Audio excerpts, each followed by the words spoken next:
Hey y'all, happy Tuesday. Happy spoken word Tuesday. I hope you guys did come along fine. Anyway, on Tuesdays, you guys know I like to bring the word, right? And earlier, I read the short from James chapter 3, verse 10, KJV version, and it basically just speaks about, how blessings and curses comes out of the same mouth, right? How powerful, the tongue is, although it's a very little member of our body, right? We must be careful, on how we use it because, what we speak is who we become, right? And although they might say sticks and stones may break your bones and words may never hurt you, that saying is very false because proceeds forth out of the mouth brings forth blessings, curses, and hurts, right? And what we speak is who we become. So we must be careful, right? Because we do have power in our words, right? So today I'll be reading out of James chapter 3, verse 10, where I read my short. Out of the same mouth proceeded blessings and curses, my brother. These things I know are not so be, right? So it's just saying that, we should not, from the same mouth say I love you and hate you, right? Say I want you to heal and I want to kill you, right? That's a blessing and a curse out of the same mouth. And what is it causing? It's causing hurt, right? And this is not even done with sticks and stones, right? So they may say sticks and stones may break your bones, but words will never hurt you. But it's the opposite, right?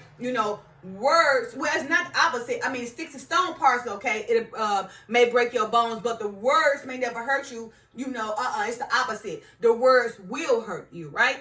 So again, be careful on how we speak, because what we speak is who we become, right? And proceeds forth out of the mouth towards people are blessings and curses. So be careful, what blessings you speak on a person, what curse you speak on a person, because it will bring forth hurt, okay?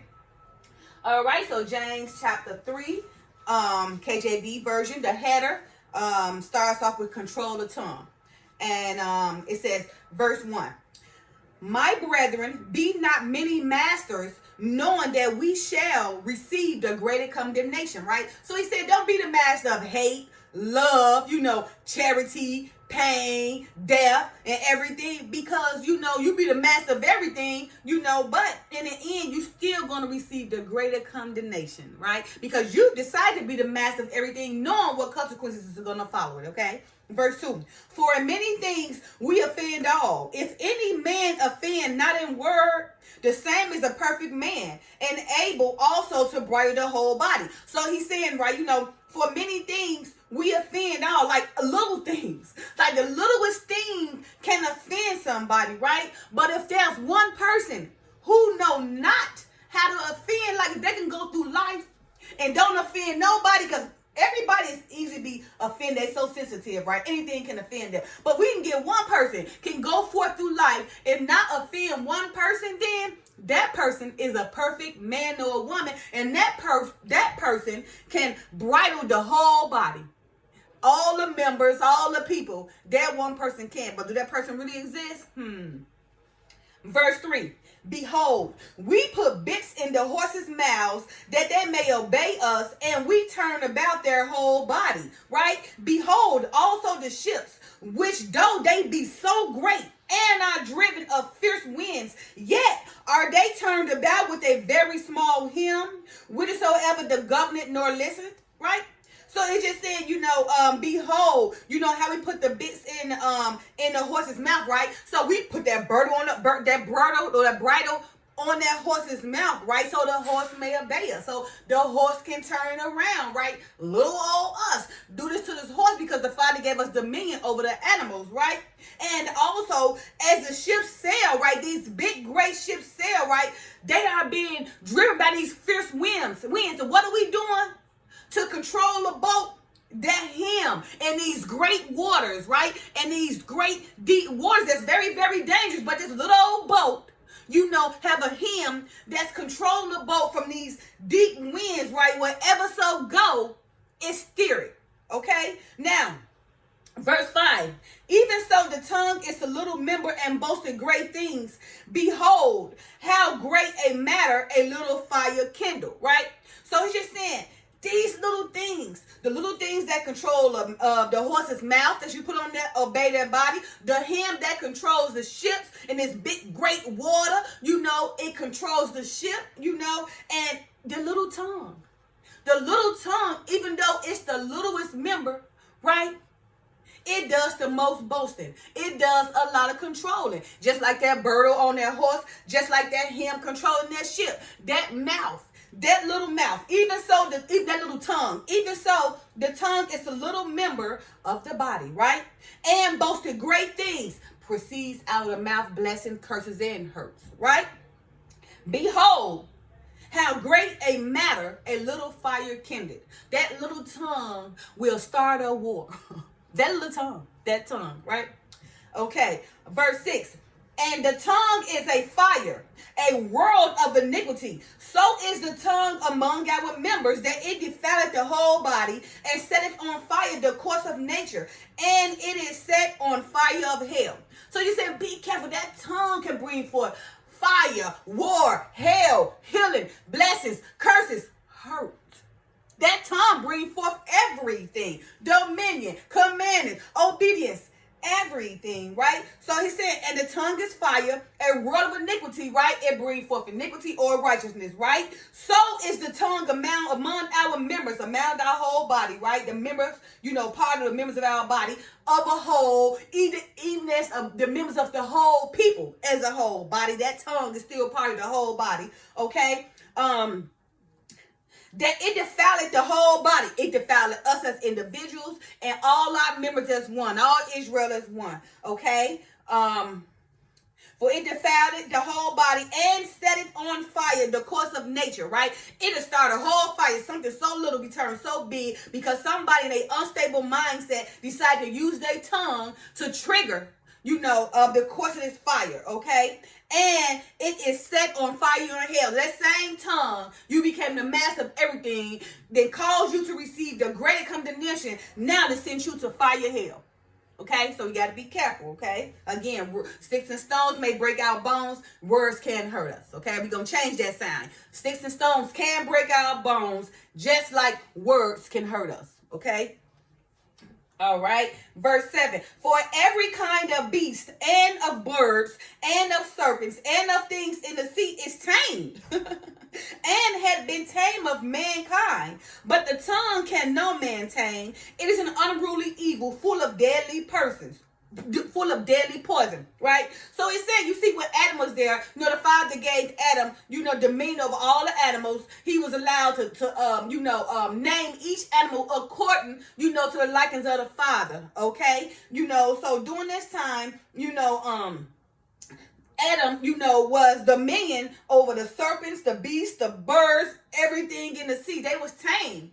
Adam was able to tame them because the Father gave, human beings, man, dominion over the animals. Therefore, we control the beasts and the beasts don't control us, okay? And also, during that time, they was all under the control of Adam. They was able to speak. But after Adam had sinned, from that nature he was thrown from the garden into the west side of the garden, on the west side, where all the bitterness came over Adam and Eve, okay? And after that, because of Adam had sinned, the Father took he allowed the animals to speak at first, but because Adam sinned, he stopped the animals from speaking, right? And he made sure that the animals don't attack Adam, because after he was thrown from that from the garden, then the animals became more beasts because of the nature of what happened of Adam, or how he sinned. So the Father had to go back and tame those animals, right? So that Adam can have dominion over the animals due to him transgressing from the garden. Okay. All right, so again, for every kind of beast and of birds and of serpents and of things in the sea is tamed and has been tamed of mankind, of Adam and of us, okay? But the tongue can no man tame. It is an unruly evil full of deadly poison. So the tongue itself is a beast, is an animal, because we all are really animals. Y'all be amazed, but we're animals. Okay, we are human beings, but we're animals, right? So therefore, we got to have this animal body like to even be in this earth, because we couldn't be, you know, in the spiritual, you know, in the heavens up there with this animal body and flesh. We got to be in a resurrected state. Okay? So, again, verse 9. Well, but the tongue can no man tame. It is an unruly evil full of deadly poison. Verse 9. Therewith bless we God, even the Father, and therewith curse we men, which are made after the similitude of God. So, you see, so therewith bless we God. That tongue is so full of poison that therewith bless we God, even the Father, and therewith curse we men, which are made after the similitude of God. Although we are made after the similitude of God, our tongue curses us and curses many others. Okay. Verse 10. Out of the same mouth, the short I read order proceeded blessings and curses, my brethren. These things ought not so be, right? Or are not so to be. Okay. So again, you know, we must, you know, be careful, okay, of what we speak, right? Because again, they say sticks and stones that break our bones and words will never hurt us. No, we making that saying change. Sticks and stones can break our bones, just like words can hurt us. Because, you know, our words that could have proceeded out of our mouth bring forth blessings and curses, which are not, which shouldn't be. So we got to be careful on that, because what we speak is who we become, right? And we sitting up here putting blessings and curses and hurts on many people unawarely, not even knowing that we got power in our words, okay? So be careful how we speak, you know, or because it's whom you become, okay? And verse 11, doeth a fountain send forth at the same place sweet water and bitter? So they're saying that same person that's bringing forth love and hate, right? That person really not true, because either that person is one thing, either they bitter or they sweet. Which one? But a fountain cannot come out. He say, do it a fountain send forth at the same place sweet water and bitter. No, that fountain send either water, sweet water, or bitter water. One of the other. You know, it not, although that is common amongst us, you know, that we bring forth bitter and sweet water, which shouldn't be. It should be either or. So we must work on that, being either bitter or sweet water. Okay. Verse 12, final verse. Can the fig tree, my brethren, bear olive berries?